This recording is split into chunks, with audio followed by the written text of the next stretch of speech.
Hello student, let us continue page number 14, page number 24, exercise of the vendor of sweets. On the basis of your understanding of the text, complete the following statements. हमने chapter के according यहाँ पर statements complete करनी है. At 9 in the morning, मुनीसामी would stand. कहाँ खड़ा होता था 9 बजे Munisami? In the front of the school gate. In the front of the school gate के सामने खड़ा होता था. During vacation there was depression in trade. जब छुट्टियां होती थी बच्चों को, समर वेकेशंस होती थी, तब उसके ट्रेड व्यापार में डिप्रेशन होता था, कमी होती थी, उसे टेंशन हो जाती थी. At the tender age of 2, Munisami's child, 2 साल का बच्चा है उसका, छोटा मुनीसामी का child, put everything in his mouth. वो क्या करता था? हर चीज़ को अपने मुंह में डालता था. छोटे बच्चों को आदत होती है. The mother's heart would fill with pain when she saw the child was crying. जब माँ ने देखा कि बच्चा रो रहा था तो उसका दिल दुखी हुआ.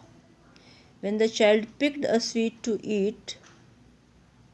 ईट इट, और जब बच्चे ने स्वीट उठाई और उसे खाने लगा, मुनीसामी स्लैप्ड हिम. मुनीसामी ने उसके चीक पर क्या किया? स्लैप लगा दिया. SLAPPED, slapped.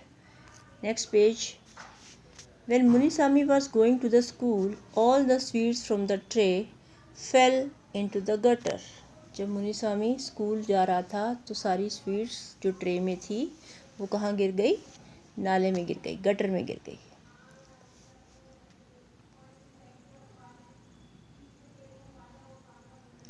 अब नेक्स्ट है, underline the words that tell you about the nature of Munisami before the accident and encircle the ones that refer to new मुनीसामी.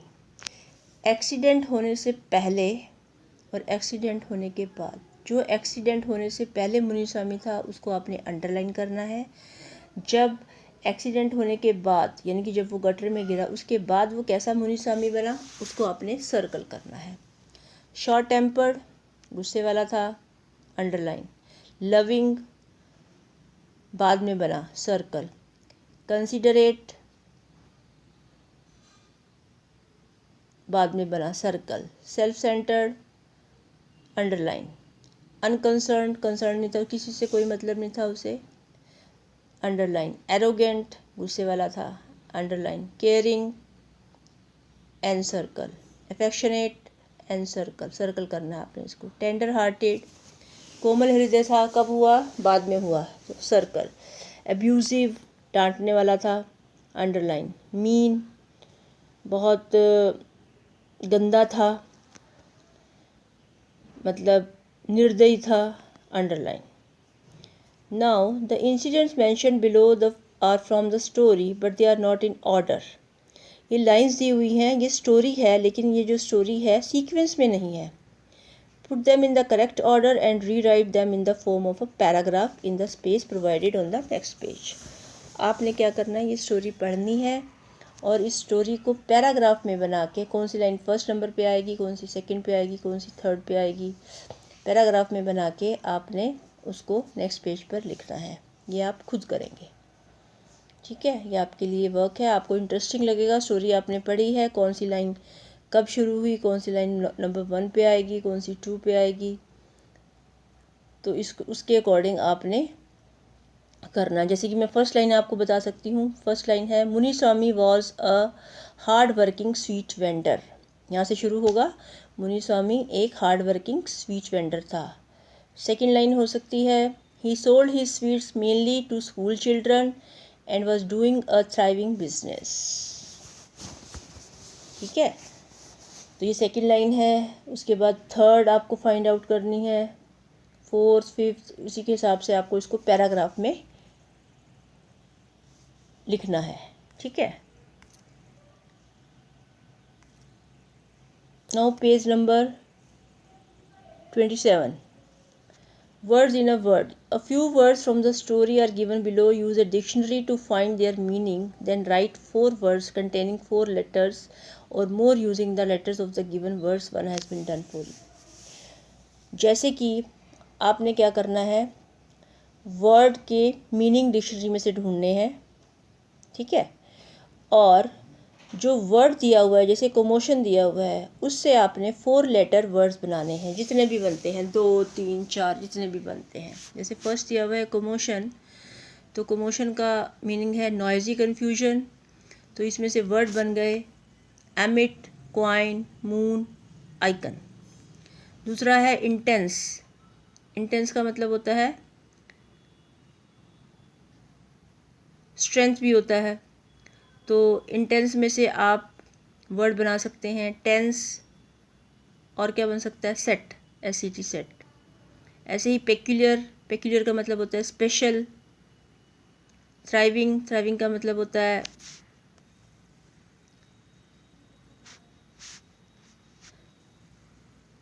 Thriving का मतलब होता है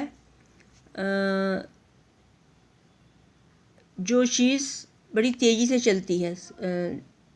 तो आप इसमें क्या करेंगे, डिक्शनरी में वर्ड देखेंगे, थ्राइविंग के और भी मीनिंग होंगे, उसको आप यहाँ पर मेंशन कर सकते हैं, और थ्राइविंग से आपको फिर वर्ड्स बनाने हैं। ऐसे ही रिफ्लेक्टेड, शर्किंग, प्रोटेस्ट, इन सब से आपने क्या करना है, इनके मीनिंग डिक्शनरी में देखने हैं, और वर्ड से आपको 4 लेटर्ड वर्ड बनाने हैं। एक बनता है एक बनाइए, 2 बनते हैं 2 बनाइए, 3 बनते हैं 3। You will enjoy by doing this work, आपको अच्छा लगेगा ऐसा करना।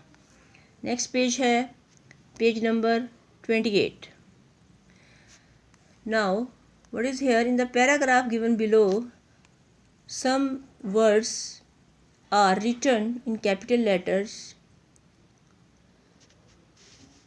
and antonym along with the synonyms of each highlighted word is the given space. The table below the paragraph gets the correct word and write in space provided. अब देखिए यहाँ पर क्या दिया हुआ है, पैराग्राफ दिया हुआ है, और नीचे दिए हुए हैं सिनोनिम्स एंड एंटोनिम्स। सिनोनिम्स और एंटोनिम्स दिए हुए हैं, आपने क्या करना है, वर्ड ढूंढना है इस पैराग्राफ में से, ठीक है। जैसे a peasant driving a donkey reached a melon farm, एक मेलन फार्म में एक किसान डोंकी को चरा रहा था। Tired and thirsty he sat down and rested under the shade of a nearby walnut tree. Tired का मतलब थका हुआ, वो थका हुआ था और एक पास के वॉलनट ट्री, अखरोट के पेड़ के नीचे बैठ गया और आराम करने लगा। Enjoying the view of the spreading vines of big watermelons, he looked up and noticed a few walnuts dangling among the very high branches of a monstrously high tree. उसने क्या देखा, कुछ ही मिनटों में जो वॉलनट थे वो बहुत बड़ी बड़ी ऊंची ऊंची शाखाओं में, जो कि बहुत ही घना ऊंचाई पर पेड़ था, उस पर लटक रहे थे। Bewildered by the work of God, he wondered why small walnuts grew on such an enormous tree.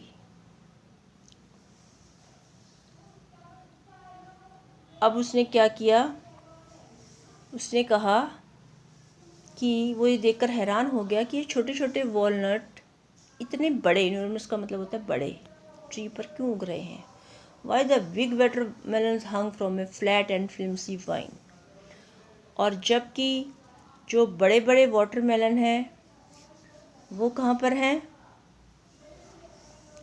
Flat and फ्लिम्सी, flat and फ्लिम्सी wine.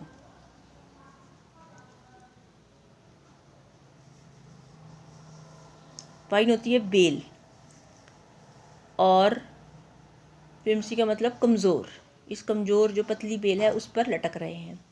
The peasant was lost at his thoughts when a falling walnut hit his head, वो सोच ही रहा था कि उसके सिर पर एक walnut गिरा।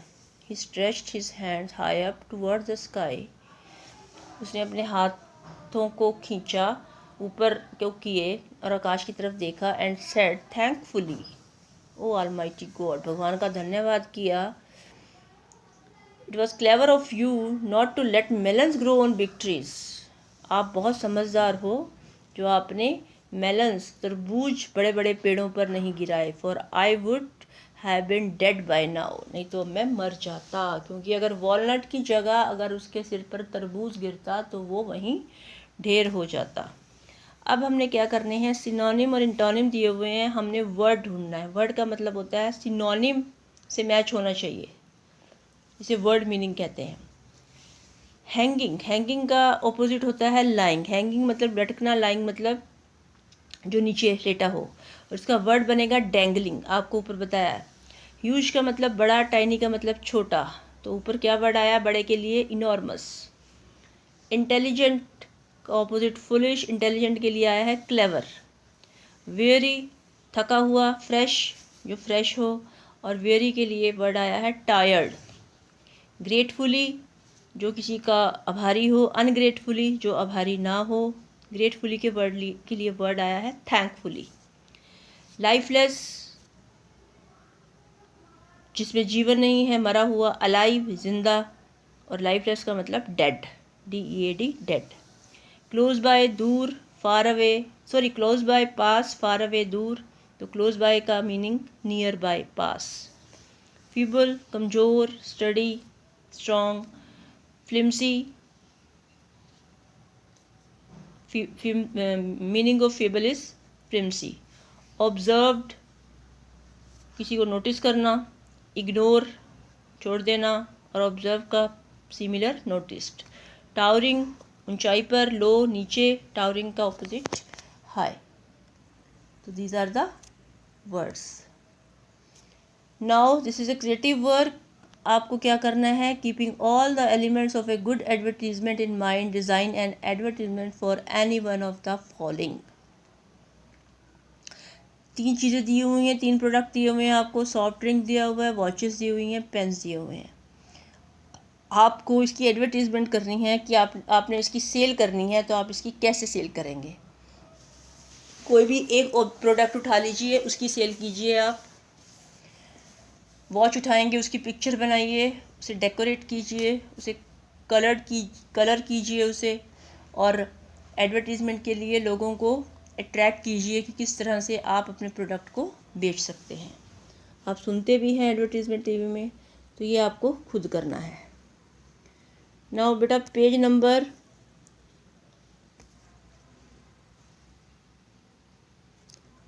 D part, read it your self, ये आपके खुद के पढ़ने के लिए है। इससे पढ़ के आपको आपकी वोकेबलरी इम्प्रूव होगी, आपकी रीडिंग स्किल बढ़ेगी, और आपको पता लगेगा जो न्यू वर्ड्स इसमें आएंगे उनको आप डिक्शनरी में कंसल्ट कर सकते हैं। तो this is for you and this is all about your unit 1 of your English reader. ठीक है, ये चैप्टर आप खुद पढ़ेंगे। मैन एट वर्क, जो व्यक्ति काम कर रहा है उससे रिलेटेड ये चैप्टर है, आप इसे खुद पढ़ेंगे। ये सिर्फ रीडिंग के लिए है, there is no exercise at all. ठीक है, तो ध्यान से पढ़िए और कीजिए इसे, और जो आप टेस्ट देंगे उसको इंग्लिश टेस्ट के कॉलम में ही सबमिट करेंगे, तभी आपका टेस्ट क्लियर होगा, तभी आपका टेस्ट चेक होगा। और ध्यान से करेंगे आप अपना टेस्ट।